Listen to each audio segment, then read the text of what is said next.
We've been seeing a lot of banter on Twitter lately surrounding RocketLab stock. It's getting ready to take off. The train's getting ready to leave the station to the moon.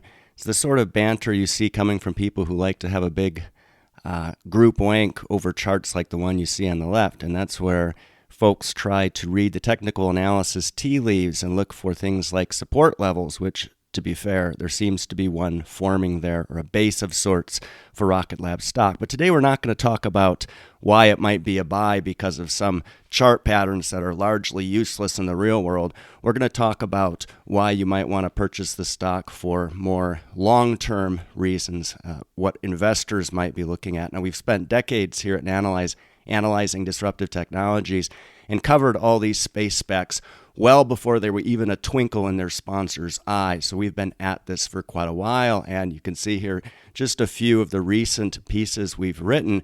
That one there on the right, Why We're Avoiding Rocket Lab Stock, we published that back in 2021, and were met with a scathing response on Reddit. This individual here said, they misrepresented the number of RKLB launches, but there's always this sort of FUD, usually connected to people invested in a competing stock. Our response to that was to say, well, first of all, the data we pulled directly from the source, they're free to interpret that however they like. But what's more important to note here is that people who use the acronym FUD are typically speculators who like to ape into stocks, as opposed to investors who appreciate hearing a bearish and bullish take on stocks. As risk-averse investors, we focus on red flags for any stock we look at. And at that time, we said we happen to like Rocket Lab, but it's way too overvalued right now. That's not FUD. It's a common sense approach risk-averse investors might take so as not to buy stocks being hyped. And several months ago, this individual chimed in and said, I'm sure this will not be read since this is over a year old, but turns out Analyze was right about RKLB. Indeed, we were. Now, one of the reasons that we're very tepid about the space thesis in general is because it's quite risky. And this statement here by Grok says, launching a rocket is a bit like trying to cook a souffle while juggling flaming chainsaws. It's a delicate process that can go wrong at any moment. That's certainly one way of saying it, and something did go wrong recently for Rocket Lab. And I think this article by SpaceWorks really sums it up. The title being, Despite Launch Failure, Rocket Lab is doing just fine. They suffered a launch failure on September 18th, ending a success streak of 19 launches over an almost 2.5-year span.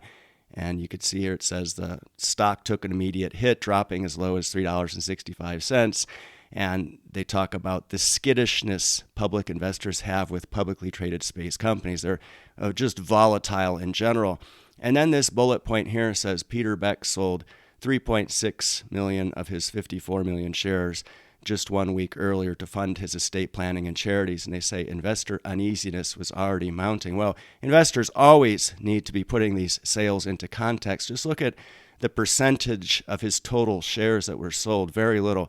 That's largely irrelevant. So we would agree with this piece in that the problem doesn't appear to be anything systemic, and we can only base that conclusion on what the company tells us, and they've been very transparent. So you can go look at their most recent investor deck, and they talk about how they only had 1.6 seconds of anomaly data to analyze. It just goes to show how technical this stuff is, and they figured out that according to this particular scientific effect, that this very rare anomaly occurred, and that they've taken that into account and fixed that. So just a quick summary.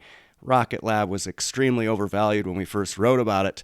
Their current simple valuation ratio of 7, so that's market cap divided by annualized revenues, versus our catalog average of 5, means we don't believe the company is overvalued. The recent launch issue, just based on how management handled it and what they relayed to investors, doesn't appear to be a systemic problem. They've since stopped trying to catch their boosters midair and sold their 2 choppers. Despite that, which surrounded our concerns about reusability, they've still managed to achieve launch profitability so far this year, which is quite impressive. Now, we previously voiced concerns about revenue growth and gross margin, so I wanted to touch on, first of all, cash flows. So every business needs to survive as their ultimate goal. And in today's market where capital is difficult to raise, that's one of the first things you want to look at. You could see this Yahoo Finance chart on top, and we often refer investors to this simple tool for pulling financial data. You could see operating cash flows. Pay attention to that. That's the amount of money that's being burnt, regardless of what sort of profitability they're reporting. And you can see how their cash position is being eroded over time, not just from operating expenses, but also from capital expenditures. That's investing in Neutron, their new and bigger rocket that's coming down the road. A bit deceptive there on the table. You see ending cash position of 144 million. It's actually 374 million because they have some marketable securities. And here you could see this table shows you capital expenditures for this last quarter were $21 million. They say that increased due to continued investment in Neutron. So pay attention to that, right? This investment that presumably will pay off sometime in the future. And then cash consumed from operations, they say, increased $19 million, primarily because of timing of receipts and payments related to their satellite manufacturing business. So those will be quite variable, and you can just calculate runway mainly by looking at the trailing 12 months and dividing that out by their cash and marketable securities. So they have quite a bit of time remaining, so there's nothing to worry about there. When we look at gross margin, we've had some legitimate concerns around that, and it's not just about them growing their gross margin, which they've been doing a pretty good job of doing just that. You could see here that last quarter gross margin was above 20% there.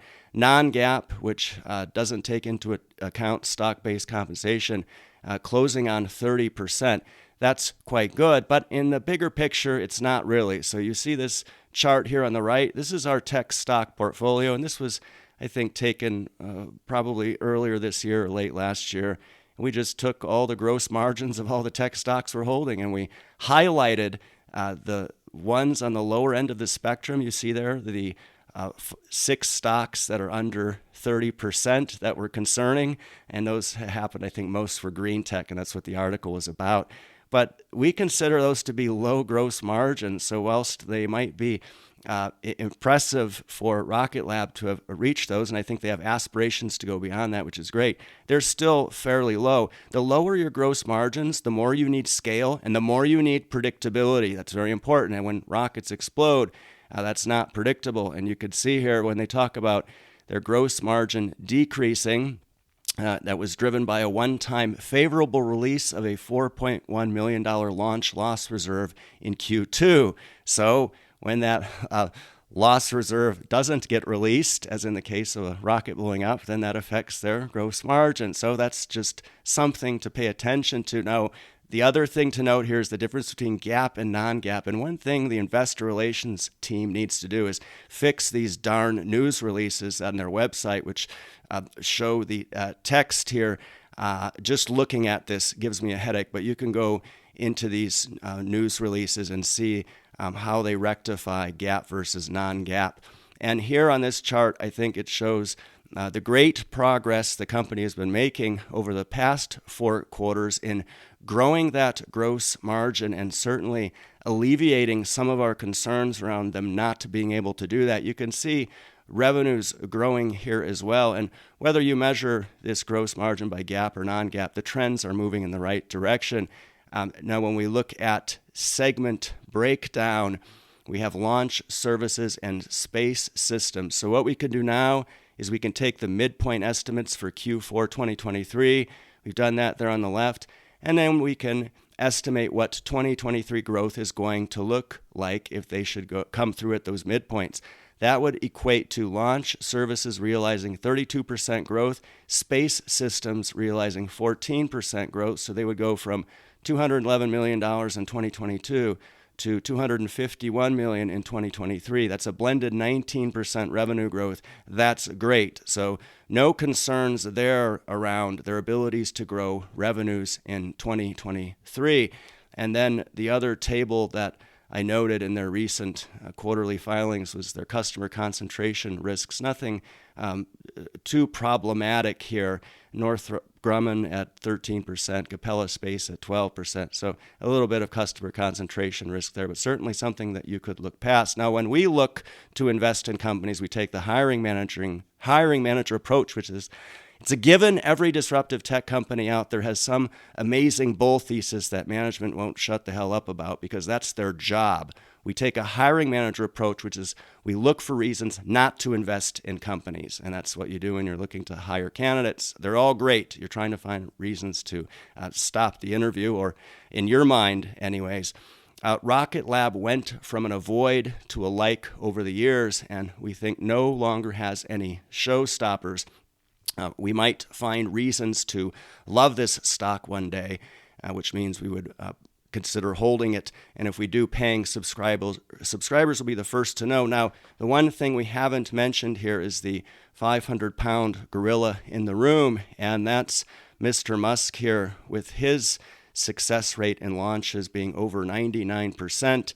His SpaceX enterprise has a $150 billion valuation, 85 Falcon launches in 2023. We can compare that to Rocket Lab's 90% success rate, $2 billion valuation, and 8 launches in 2023. So one thing we need to look past, and honestly that's pretty difficult to do, is that here at Nanalyze, we have a consistent methodology that we apply across over 460 tech stocks.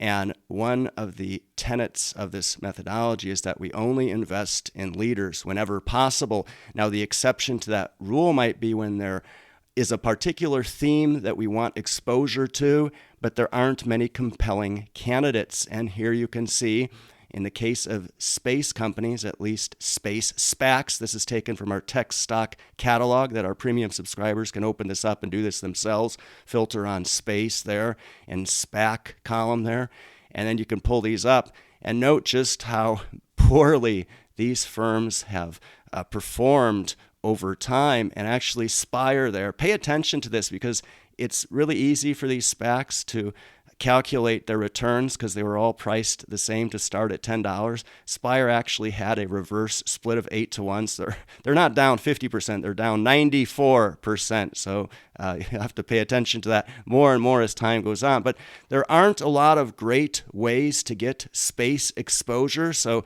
we certainly need to give Rocket Lab some leeway there when considering it against SpaceX. Now, let's just rehash here. Now appears to be a reasonable time to buy RKLB stock. Why? Because it doesn't appear overpriced for a change. They're making positive momentum with key metric trends. And if you want space exposure, there aren't many good options out there. Don't buy it because some unqualified, inexperienced clout chasers said we should. Or because your charting tool shows a Bactrian double hump and pump formation, or because all your friends are doing it. Invest in companies, not stocks. So people out there who cheerlead their sacred cow, do it no favors. Lose the we stuff. They'll all sit around talking about the company as we. Unless you work there, don't say we. This is a dead giveaway. You've lost the plot. You don't fall in love with stocks. Pay attention to the company, not the stock. I actually saw somebody say this. They said, oh, SoFi is a great company, but I'm selling the stock because it sucks. Well, it doesn't matter. You can replace SoFi with any other name. You invest in companies, not stocks. You should be super stoked if a great company has shares that are falling. Having a second vendor to choose from when you start thinking about SpaceX and Rocket Lab is very valuable to many large companies because it reduces sole supplier risks in large companies. Their vendor selection teams take that into account. So that's a favorable aspect of Rocket Lab. And also their diversification away from just launches helps mute the impact of these launch failures. Achieving profitable launches so far this year is an impressive milestone. But again, it's hard to ignore the South African gorilla in the room, less so as a competitor, more so as a desirable leader. And to be honest, when we look at what we'd like to get more exposure to, we're interested in Starlink as an investment opportunity. And I think if you go to our website and search for these two pieces here, they do an excellent job of describing why we're so excited about what Starlink does. Now, we know we're going to get some comments from people that say, well, you didn't mention some bullish talking point that they wish we should have. That's not what this is about.